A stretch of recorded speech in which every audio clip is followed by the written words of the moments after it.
You're watching TCM, I'm Alicia Malone, and tonight we are beginning our journey out of this world with a trip through early science fiction movies. And we just showed the landmark silent film directed by Fritz Lang, Metropolis from 1927, and now we have another by Lang.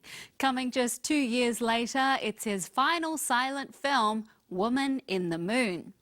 At the beginning of the film is a quote which reads, "For the human mind, there is no never, only a not yet."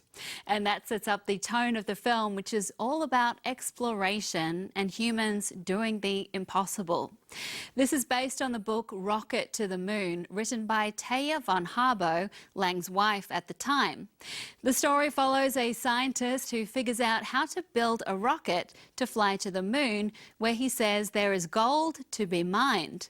The scientific community thinks he's insane, but he does have an ally in a young man who also dreams of space travel. At the time this film was made, scientists in Germany were starting to delve into the development of rockets, and a number of institutes and rocket societies were founded. Also, the German car manufacturer Opel made a rocket-powered car which was driven on a racetrack in 1928. So there was a lot of curiosity surrounding rocket science, and Fritz Lang wanted Woman in the Moon to be as grounded, in fact, as possible. As you'll see in a moment, there is a lot of technical detail, most of which didn't prove to be true, but some did. Let's take a look from 1929, Woman in the Moon. In order to make Woman in the Moon as realistic as possible, director Fritz Lang consulted two major experts in the field. One was Professor Hermann Oberth, a scientist who is considered to be one of the founders of modern astronautics.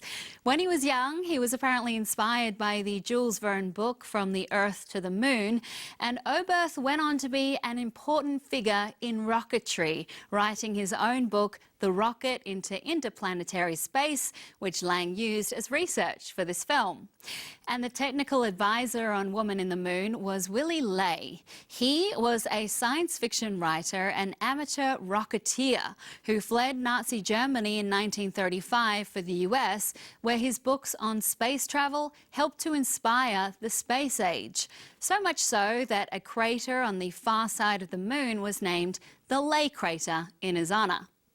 Well, don't go anywhere, because there's more early science fiction coming up on TCM as writer H.G. Wells teams up with director William Cameron Menzies for an ambitious political sci-fi film from Britain.